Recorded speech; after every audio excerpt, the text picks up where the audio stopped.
Good morning, good afternoon, good evening. जब भी तुम लोग ये वीडियो देख रहे हो सब लोग बढ़िया होंगे और मेरी सारे वीडियोस को टाइमली देख रहे होंगे। आज की क्लास में सीआर की क्लास में आज हम आईबीसी 2016 के अंदर बात करेंगे कि जो सीआईआरपी जो प्रोसेस है जो आपका कमेंस हो गया किस दिन से, जब सीआईआरपी इंसॉल्वेंसी कमेंसमेंट डेट। ये सीआईआरपी कमेंस होता है, स्टार्ट होता है जिस दिन कौन एप्लीकेशन दिया था, या तो फाइनेंशियल क्रेडिटर एप्लीकेशन दिया था, या ऑपरेशनल क्रेडिटर एप्लीकेशन दिया था, या कॉर्पोरेट एप्लीकेंट ने एप्लीकेशन दी थी एडजुडिकेटिंग अथॉरिटी को। राइट, समझ में आ गई बात? क्या मैंने कुछ गलत बोला? हेलो हेलो हेलो, तुमसे बात कर रहा हूँ मैं। क्या कुछ गलत बोला मैंने? इसमें कुछ गलत है? सर सही तो है। सीआईआरपी उस दिन स्टार्ट होती है जिस दिन फाइनेंशियल क्रेडिटर, ऑपरेशनल क्रेडिटर और कॉर्पोरेट एप्लीकेंट ने एप्लीकेशन सबमिट की है, एप्लीकेशन दी है। सर किसको? एडजुडिकेटिंग अथॉरिटी को। गलत है, गलत है, गलत है। तुम बताओ क्या गलत है? ओनली फाइनेंशियल क्रेडिटर एप्लीकेशन देता है। कौन बेटा? ओनली क्या बेटा? ओनली फाइनेंशियल क्रेडिटर को एप्लीकेशन देता भैया। सर एप्लीकेशन तो फाइनेंशियल क्रेडिटर भी दे सकता है, ऑपरेशनल क्रेडिटर भी एप्लीकेशन दे सकता है, फाइनेंशियल क्रेडिटर भी एप्लीकेशन दे सकता है, ऑपरेशनल क्रेडिटर भी एप्लीकेशन दे सकता है, और जो कॉर्पोरेट एप्लीकेंट है, जो कॉर्पोरेट डेटर है, वो भी तीनों में से कोई भी एप्लीकेशन दे सकता है। और ये एप्लीकेशन किसको दी जाएगी? To adjudicating authority. लेकिन insolvency commencement date will be commenced, will be started, या CIRP will be commenced from the date of admission of application by the adjudicating authority। जिस दिन एप्लीकेशन दी वो डेट इंपॉर्टेंट नहीं है, जिस दिन एडजुडिकेटिंग अथॉरिटी ने एप्लीकेशन को एडमिट किया, एक्सेप्ट किया, वो वाली डेट मानी जाती है insolvency commencement date, that is a CIRP commence.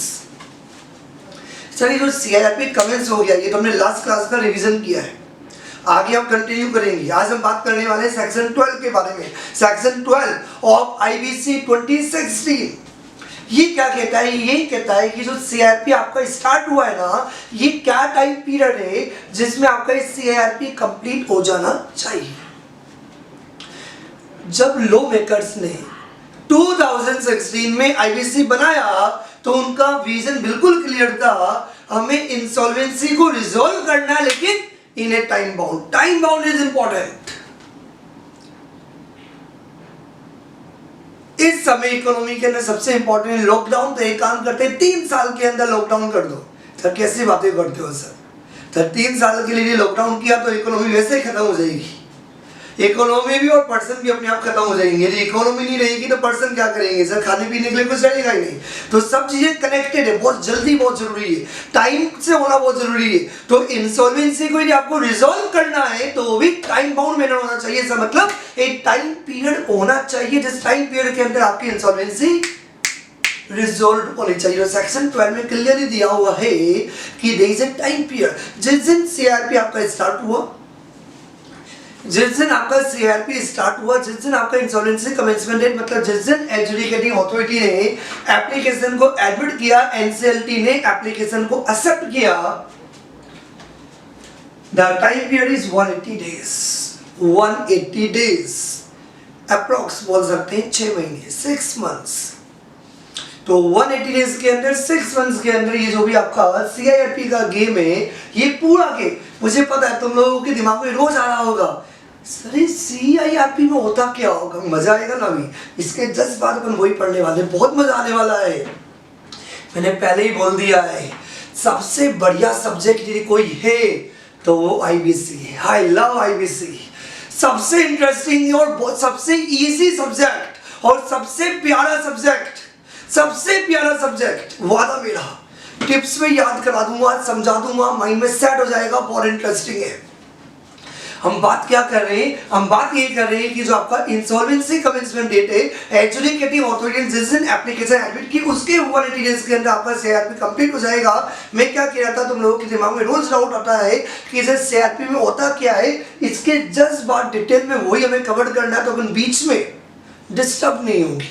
तो अभी बात समझ में आ गई है सर? 6 महीने के अंदर। बोलना मत एग्जाम में 6 महीने, सिर्फ एक ही बात को 2-3 बार बोलने से क्या होता है, याद हो जाता है। लेकिन गलती से आपने 6 महीने लिख दिया तो नंबर कट जाएगा, क्योंकि 6 मंथ्स और 180 डेज एक्यूरेट नहीं है। आप जनरली बोल सकते हो बट नॉट एक्यूरेट। 180 मतलब 180 और 6 मंथ्स मतलब 180 नहीं होता, 180 टू 180 मतलब कुछ भी हो सकता है। तो इसका मतलब ये कि 6 महीने मतलब 6 महीने नहीं, 6 महीने नहीं, ये जो सिर्फ एक बार बोल दिया था, रिटेन मत करना। 180 डेज, तो इस CIRP आपका जो कंप्लीट हो जाएगा 180 डेज होगा। जिस दिन एडजुडिकेटिंग अथॉरिटी ने एप्लीकेशन एडमिट की थी उसके 180 डेज के अंदर CIRP process will be completed. इसका मतलब रेजोल्यूशन प्लान बन गया होगा, रेजोल्यूशन प्लान बन गया होगा, योजना बन गई होगी, ट्रीटमेंट समझ में आ गया होगा कि ये ट्रीटमेंट है। बाकी तो अपन पढ़ेंगे तब और डिटेल में समझ में आएगा। तो 180 डेज के अंदर आपका CIRP कंप्लीट हो जाना चाहिए, मस्ट बी कंप्लीटेड सर। लेकिन यदि 180 डेज के अंदर ये कंप्लीट नहीं हो पाए तो मतलब CIRP जो कंप्लीट करना होगा 180 डेज के अंदर कंप्लीट करना होगा, और यदि 180 डेज के अंदर ये CIRP पूरा कंप्लीट नहीं हुआ तो दिस टाइम, कौन सा टाइम, 180 डेज का time can be extended for maximum, क्या वर्ड है, मिनिमम नहीं है बेटा, मैक्सिमम है। तो मैक्सिमम इसका मतलब ये कि जरूरी नहीं है कि एडजुडिकेटिंग अथॉरिटी के द्वारा जो भी टाइम पीरियड एक्सटेंड किया जाए, मतलब 180 डेज के अंदर CIRP कंप्लीट करो, यदि 180 डेज के अंदर यदि कंप्लीट नहीं हो रही तो एडजुडिकेटिंग अथॉरिटी टाइम पीरियड बढ़ा सकती है। कितना, 10 दिन, 15 दिन, 20 दिन, 30 दिन, 40 दिन, 50 दिन, 90 दिन, 100 दिन, 1000, नीचे आओ, 10 दिन, 15 दिन, मतलब ये कि एडजुडिकेटिंग अथॉरिटी टाइम एक्सटेंड कर सकती है 10, 15, 20, 30, 40, 50, 70, 80, मैक्सिमम 90 डेज। 90 डेज से ज्यादा time period can not be extended, मतलब एडजुडिकेटिंग अथॉरिटी टाइम पीरियड बढ़ा सकती है लेकिन 90 दिन से ज्यादा एक्सटेंड नहीं करेगी। भैया सुनो, लॉ मेकर ने क्लियरली बोल दिया एक बार का एक्सटेंशन होगा, बार बार मत आ जाना सर टाइम पीरियड बढ़ाओ, टाइम पीरियड बढ़ाओ, टाइम पीरियड बढ़ाओ। इसका मतलब ये हुआ कि लॉ मेकर ने बोला कि जो टाइम दिया हुआ है CIRP को कंप्लीट करने का, ओरिजिनली 180 डेज के अंदर आइडियली कंप्लीट हो जाना चाहिए, लेकिन यदि आप 180 डेज के अंदर कंप्लीट नहीं कर पा रहे हो तो क्या, तो ये कि आप एडजुडिकेटिंग अथॉरिटी के पास जाके मैक्सिमम 90 डेज का एक्सटेंशन ले सकते हो, लेकिन जो 90 डेज का एक्सटेंशन होगा वो एक ही बार होगा। Another important point on the application of IP, और यहाँ पे IP होता है रेजोल्यूशन प्रोफेशनल, लाइक ऑडिट करता है चार्टर्ड अकाउंटेंट, लेकिन अपन बोलते हैं ऑडिटर। वैसे ही अपन यहाँ पे हमेशा करेगा कौन, IP करेगा, इंसॉल्वेंसी प्रोफेशनल ही होगा, लेकिन यहाँ पे लॉ मेकर्स हमेशा आपको वर्ड यूज करेंगे RP, रेजोल्यूशन प्रोफेशनल, जो रिजॉल्व कर रहा है इंसॉल्वेंसी को, तो उस पर्सन की एप्लीकेशन में, क्योंकि RP का काम है सारी प्रोसेसिंग को देखने का, तो यदि RP को लग रहा है कि मुझे CIRP 180 डेज के अंदर कंप्लीट करनी पड़ेगी, लेकिन RP बोल रहा है कि भैया ये इंसॉल्वेंसी प्रोसीडिंग 180 डेज के अंदर कंप्लीट नहीं कर पा रहा हूं, तो ये RP क्या करेगा, एडजुडिकेटिंग अथॉरिटी को एप्लीकेशन देगा। तो एडजुडिकेटिंग अथॉरिटी 90 डेज का मैक्सिमम एक्सटेंशन कर सकती है, मैक्सिमम 90 डेज का एक्सटेंशन होगा बाय एडजुडिकेटिंग अथॉरिटी होगा और वन टाइम होगा, लेकिन on the application of resolution professional होगा, on the application of resolution professional होगा। वेरी इंपॉर्टेंट पॉइंट, धीरे समझ में आएगा क्योंकि इसके बारे में वही पढ़ना है, तो हो सकता है किसी को अभी क्लियर हो सकता है आगे हो, लेकिन फिर भी थोड़ा समझाने का क्लियर ट्राई करता हूं। करना किसको है, इंसॉल्वेंसी प्रोफेशनल को देखना है, लेकिन ये insolvency professional as a professional person है, ये दो लोगों के बीच में काम करता है। अब रोज हम वही बात करने वाले हैं, दो लोगों के बीच में बात करता है। ये बहुत इजी चैप्टर है, सुन लो बात, सबसे इजी है। इसमें सिर्फ ये बात याद रखनी है कि सिंपल लैंग्वेज में करना क्या है, एक पैसा मांगता है, एक को पैसा देना है। फाइनेंशियल क्रेडिटर बोलता है मेरा पैसा दो, कॉर्पोरेटर बोलता है दे रहा हूं। तो सिंपल सी बात है, एक पैसा देने वाला है, एक लेने वाला है। मेरा पैसा दे, क्रेडिटर पैसा मांग रहा है, डेटा बोला दे रहा हूं। क्रेडिटर ने पैसा दिया नहीं, कॉर्पोरेटर ने पैसा दिया नहीं, तो फाइनेंशियल क्रेडिटर ए के पास चला गया। तो अल्टीमेटली मनी किसकी बिलोंग्ड है, पैसा किसका लगा हुआ है, पैसा किसको लेना है सर, फाइनेंशियल क्रेडिटर को ना। तो इतने सारे फाइनेंशियल क्रेडिटर्स है, कोई जयपुर में, कोई मुंबई में, कोई दिल्ली में, कोई कोलकाता में, इतने सारे फाइनेंशियल क्रेडिटर्स है, मिले कैसे, एक काम करते हैं, काम करेगा कौन अल्टीमेटली? काम करेगा कौन अल्टीमेटली? कौन? Insolvency professional. लेकिन ये क्रेडिटर्स की कंसल्टेशन लेगा। सर ये क्या बोले जा रहे हो, ऊपर से जा रहा है। देखो अपने को रोज यही पढ़ना है, तो मैंने क्या बोला, टेंशन ना लेना, नहीं समझ में आया तो फिर भी एक बार और ट्राई करता हूं, क्योंकि मजा आ रहा है बोलने का, मेरे को बहुत मजा आ रहा है, लव इट। एग्जाम्पल देता हूँ सिंपल। एक बच्चा मेरे पास आया, सर मुझे एडवाइस दो, मुझे पूरा टाइम शेड्यूल बना के दे दो। तो मैंने उसको टाइम शेड्यूल बना के दे दिया, बेटा सुबह 4 बजे उठना है, सुबह 4 बजे उठना है, 4 बजे से लेके 7 बजे तक 3 घंटे पढ़ना है, फिर 7 to 8 ये करना है, और रात में 9 बजे सो जाना है। क्या बेटा? सुबह 4 बजे उठना है, तुमसे ही बात कर रहा हूँ, सुबह 4 बजे उठना है, रात में 9 बजे सो जाना है। सर आप ऐसे क्यों रुक गए? रुक गया ना, कुछ बच्चों समझ में भी आ गया हुआ है।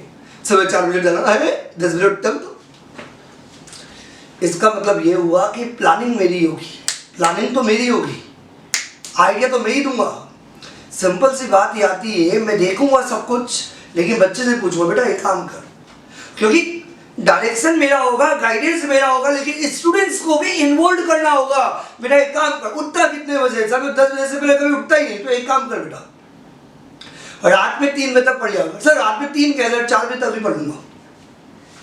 सब कहना क्या चाह रहे हो? इसका मतलब ये हुआ कि मैं बहुत इंपॉर्टेंट हूँ, मुझे पता है कैसे क्या करना है, लेकिन पढ़ना तो बच्चे को ही है ना, पढ़ना तो बच्चे को ही है ना। तो रेजोल्यूशन प्रोफेसर बोलता है भैया आइडियाज हमारे पास है, हमारे पास नॉलेज बहुत है, पैसा देना और लेना तो इन दोनों को है, तो इन दोनों का भी तो इन्वॉल्वमेंट बहुत जरूरी है ना। इन समझ में आ रही बात? That is the involvement. किसका इन्वॉल्वमेंट? Financial creditor. पैसा तो इसका लगा हुआ है ना। तो सिंपल सी बात है, मैं तो कुछ भी बोल दूंगा बेटा, मैं तो कुछ भी बोल दूंगा, सुबह 3 बजे उठ जाओ। चलो उठ ही नहीं सकता, आज तक कोई जिंदगी में नहीं उठा मैं। That is a point.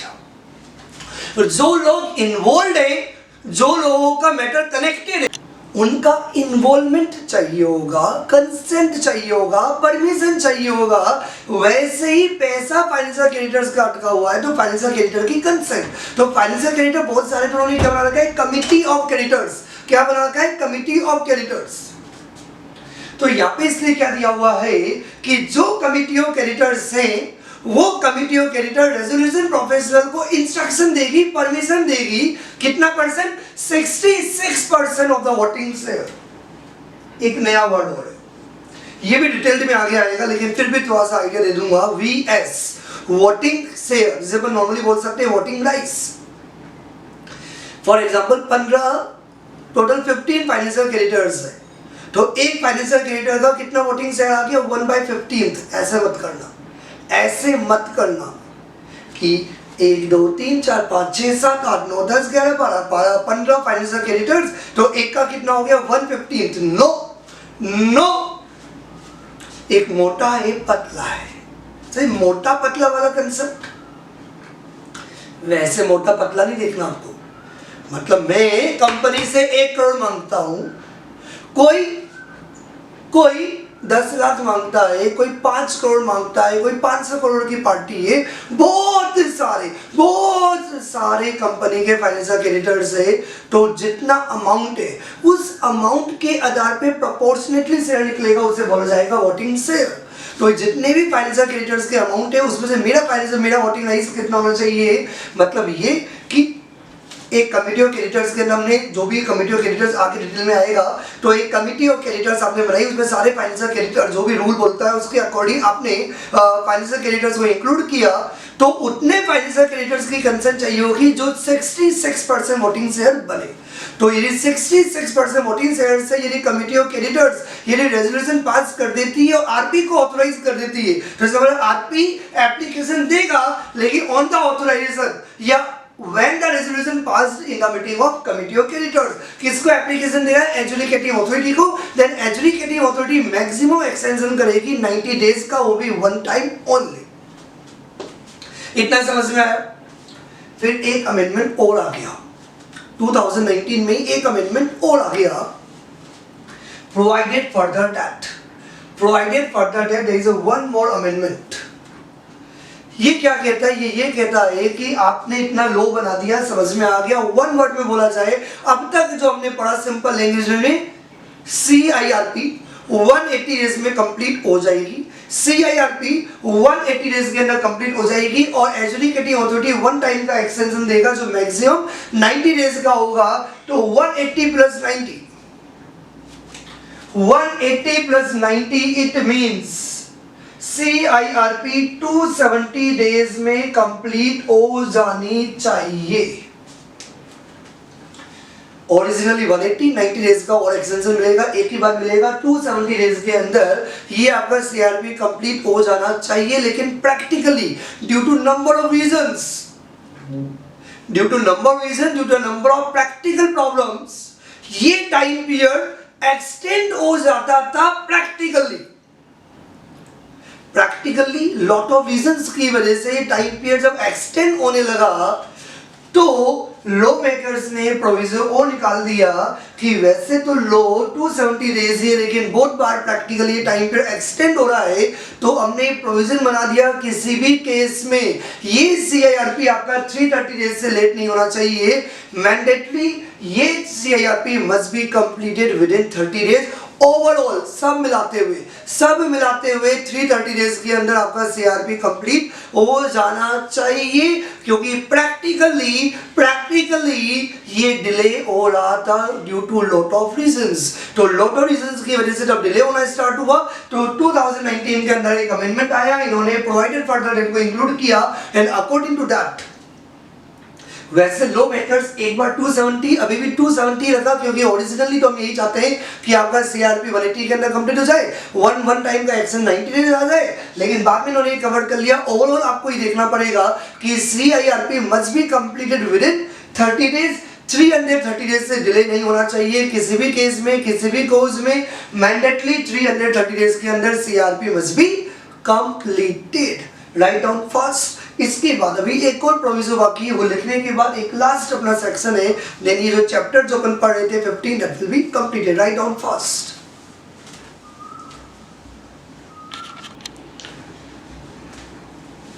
Yes, आगे कंटिन्यू करते हैं। ये जो provided also dated this is also amendment, दो पॉइंट है जो हमने इससे पहले पढ़ा था, प्रोवाइडेड फर्दर दैट और ये प्रोवाइडेड आल्सो दैट। ये दोनों के दोनों अमेंडमेंट 2019 में IBC अमेंडमेंट एक्ट के अंदर कवर्ड हुए थे। 16 अगस्त 2019, 16 अगस्त 2019 को ये अमेंडमेंट आया था। दोनों कनेक्टेड है, ये वाला और पहले वाला दोनों साथ में पढ़ना है, इसलिए प्रोवाइडेड आल्सो दैट को बताने से पहले जो ऑलरेडी हम पढ़ चुके एक अमेंडमेंट उसको भी कवर कर देते हैं। मुझे पता है इतना सुनने तक कुछ बच्चे ऑलरेडी कंफ्यूज्ड हैं, तो जो ऑलरेडी कंफ्यूज है उनको एक बार कंफ्यूजन खत्म करने का ट्राई करता हूं। बहुत इजी तरीके से समझो गवर्नमेंट क्या कह रही है। गवर्नमेंट ये बोल रही है कि जो आपका CIRP है ना वो 180 डेज के ना मैंडेटरी, बट वहां भी है कोई मैंडेटरी कोई डिफरेंट करा नहीं, वहां भी लिखा है कि 180 डेज के अंदर खत्म करो CIRP, क्योंकि time bound is very important. तो CIRP आपको एक बार 180 दिनों के अंदर खत्म करनी नहीं कर पा रहे हो तो एजुकेटिंग अथॉरिटी को एप्लीकेशन देके 90 डेज का एक्सटेंशन करा लो, तो एक तरीके से CIRP आपका 270 डेज के अंदर कंप्लीट होगा। एक अमेंडमेंट आया था provided further that there is a second proviso. तो ये सेकंड प्रोविजो था जब अमेंडमेंट इंट्रोड्यूस किया था गवर्नमेंट ने। सर वो अमेंडमेंट क्या था? वो अमेंडमेंट ये था कि अब ओवरऑल सर ये ओवरऑल में क्या क्या कवर्ड है? ओवरऑल में 180 डेज कवर्ड है, 90 डेज का एक्सटेंशन भी कवर्ड है। एक पॉइंट और कवर कर सकते हो, यदि कोई लीगल प्रोसीडिंग्स है तो जो टाइम टेकन, क्या बेटा, जो time taken in the legal proceedings in respect of CIRP of the corporator, मतलब 330 टोटल CIRP का है। तो टोटल मतलब जो ओरिजिनल जो हमने टाइम पीरियड दिया था 180 भी आपका 330, ऐसा नहीं है कि 270 है। जो पैसेज समझ में ऑलरेडी आ गया, मुझे पता है कि 330 के अंदर 180 भी इंक्लूड है, 90 भी इंक्लूड है। इसके अलावा यदि कोई लीगल कोई टाइम लग गया होगा लीगल प्रोसीडिंग्स में इन रिस्पेक्ट ऑफ CIRP और कॉर्पोरेटर, सब मिला के ओवरऑल 330 डेज से ज़्यादा एक्शन मत करना। तो ओवरऑल CIRP आपका 330 डेज के अंदर कंप्लीट हो जाना चाहिए। और ये जो अमेंडमेंट आया IBC amendment act 2019, sir date क्या थी? 16 अगस्त 2019। तो जैसे ही हमने ये प्रोवाइडेड फर्दर डेट बनाया, जब हमने बोला CIRP must be completed, CIRP must be completed within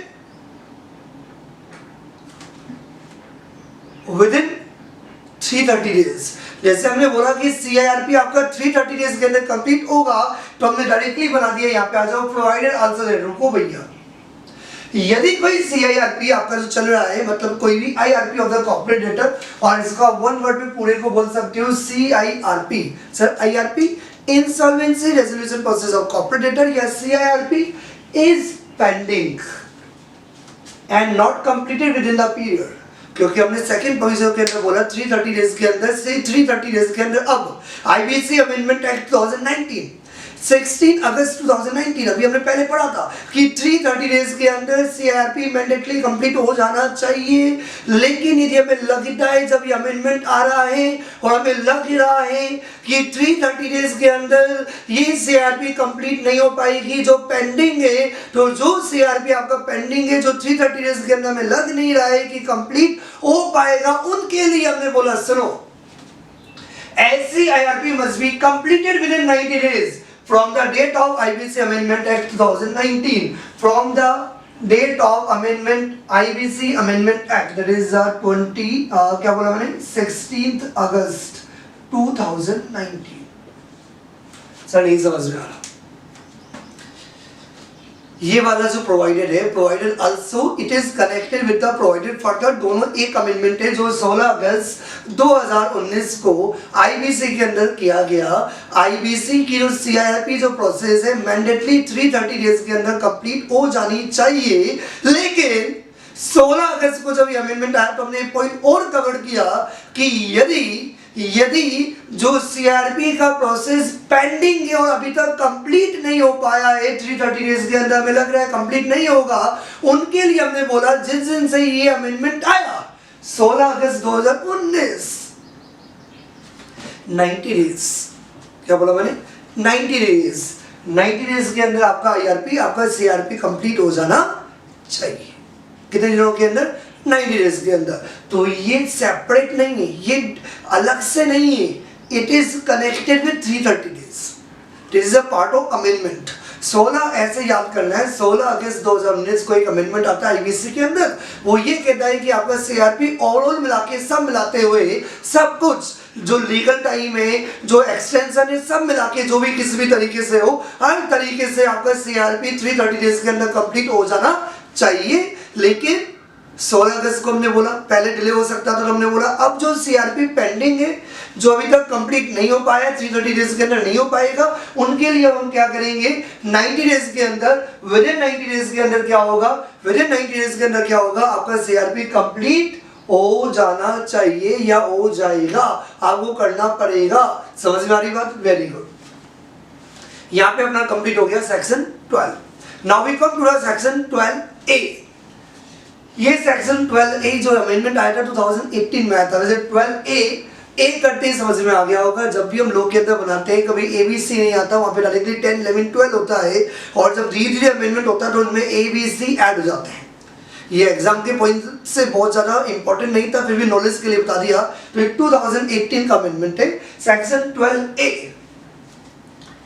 application कौन देता है sir? Obviously financial creditor section 7, और सेक्शन 9 के अंदर ए को कौन एप्लीकेशन देता है? Operational creditor. और सेक्शन 10 के अंदर कॉर्पोरेट एप्लीकेंट ने एडजुडिकेटिंग अथॉरिटी को एप्लीकेशन दे दी है, एडजुडिकेटिंग अथॉरिटी ने एप्लीकेशन को एडमिट भी कर लिया है। तो क्या एडजुडिकेटिंग अथॉरिटी एप्लीकेशन एडमिट करने के बाद क्या एप्लीकेशन विड्रॉ हो सकती है? यस, एप्लीकेंट यदि एप्लीकेशन दे, यदि एप्लीकेंट मतलब जिसने एप्लीकेशन दी थी, जो भी फाइनेंशियल क्रेडिटर या जो भी ऑपरेशनल क्रेडिटर या जो कॉर्पोरेट एप्लीकेंट, जो भी एप्लीकेंट था जिसने एडजुडिकेटिंग अथॉरिटी को एप्लीकेशन दी और एडजुडिकेटिंग अथॉरिटी ने एप्लीकेशन एडमिट कर ली, एप्लीकेशन एडमिट करने के बाद भी यदि एप्लीकेंट एडजुडिकेटिंग अथॉरिटी को एप्लीकेशन दे और बोले भैया जो मेरी एप्लीकेशन आपने एडमिट कर ली है, एडजुडिकेटिंग अथॉरिटी ने सुनो आपने मेरी एप्लीकेशन को एडमिट कर लिया है, ये एप्लीकेशन मैं अब विथड्रॉ करना चाहता हूं, वापस लेना चाहता हूं। और अब तक तुम लोगों को समझ में आ गया होगा, तो ऐसा इंट मैंने इससे पहले भी दिया था कि एप्लीकेंट तो मैं हूं, लेकिन मैंने इन्वॉल्व सबको कर लिया है क्योंकि अकेला फाइनेंशियल क्रेडिटर हूँ, लेकिन आपने कुछ फाइनेंशियल क्रेडिटर की कुछ कमिटी बनाई थी, कमिटी ऑफ क्रेडिटर्स, तो यहाँ पे 90% कंसेंट से काम चलेगा। पहले जो हमने बात की थी ना, तो 66 याद है, 66% से काम चला लिया था वहाँ पे, ओनली इतनी कंसेंट रिक्वायर्ड थी, लेकिन यहाँ पे कितना कंसेंट चाहिए होगा, 90% कंसेंट चाहिए होगा। इसका मतलब क्या हुआ, एक बार जल्दी से रीड कर लेते हैं, समझ में आ गया। Section 12A withdrawal of application admitted under section 7, 9 और 10। If application for IRP मतलब CRP के लिए जो भी आपने एप्लीकेशन दी है, that has been admitted by the adjudicating authority, adjudicating authority ने एक बार एप्लीकेशन को एडमिट कर लिया है, अब भी यदि एप्लीकेशन यदि वापस लेना चाहता है एप्लीकेंट, तो ये एप्लीकेंट को क्या करना पड़ेगा, एप्लीकेशन देनी पड़ेगी फॉर विड्रॉल के लिए टू एडजुडिकेटिंग अथॉरिटी, और जो एप्लीकेशन जाएगी in the manner as may be prescribe. ये जो एप्लीकेशन जो एप्लीकेंट दे रहा है, सर कौन है एप्लीकेंट, फाइनेंशियल क्रेडिटर या ऑपरेशनल क्रेडिटर या may be corporate applicant with the approval of 90% voting share of the committee of creditors। यदि एडजुडिकेटिंग अथॉरिटी सेटिस्फाई हो जाता है तो वो अलाउ कर सकता है withdrawal of application admitted, means एक बार जो एप्लीकेशन एडमिट हो गई है और एडजुडिकेटिंग अथॉरिटी एप्लीकेंट की एप्लीकेशन पे यदि एडजुडिकेटिंग अथॉरिटी सेटिस्फाई हो जाती है, लेकिन जो एप्लीकेंट एप्लीकेशन देगा वो अप्रूवल चाहिए होगी, 90% कंसेंट चाहिए होगी वो कमिटी ऑफ क्रेडिटर्स की, और एडजुडिकेटिंग अथॉरिटी सेटिस्फाई हो जाता है तो इट में अलाउ, कंपलसरी नहीं है, सेटिस्फाई होना जरूरी है ए का, और यदि ए सेटिस्फाई होगा तो वो अलाउ कर सकता है विड्रॉल ऑफ एप्लीकेशन एडमिटेड, चाहे वो फाइनेंशियल क्रेडिटर की एप्लीकेशन पे हो, चाहे वो ऑपरेशनल क्रेडिटर की एप्लीकेशन पे हो, चाहे वो आपकी सेक्शन 10 के अंडर कॉर्पोरेट एप्लीकेंट ने एप्लीकेशन दी हो, जो भी एप्लीकेशन दी हो, उस एप्लीकेशन के एडमिट होने के बाद भी वापस से एप्लीकेशन देके आप उस एप्लीकेशन को वापस ले सकते हो, दैट इज सेक्शन 12A। जल्दी से लिख लो, everybody to all of you.